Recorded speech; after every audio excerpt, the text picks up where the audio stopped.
To use live transcribe without using internet connection on Samsung Galaxy S24 Ultra, you have to enable transcribe offline option in the live transcribe setting. To do so, swipe down to the top of the screen and then tap setting icon. Scroll down the screen to find accessibility. Tap accessibility and then tap hearing enhancement. Tap live transcribe. Next, tap open live transcribe.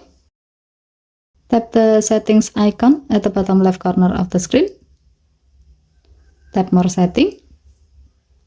Scroll down the screen to the bottom. Tap advanced.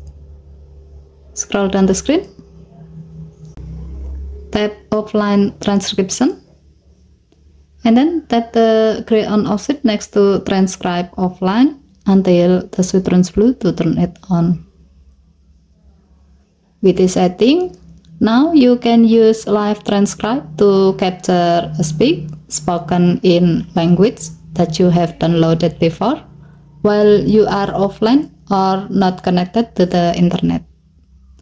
Okay, thank you for watching. Please help to like and subscribe. Have a nice day.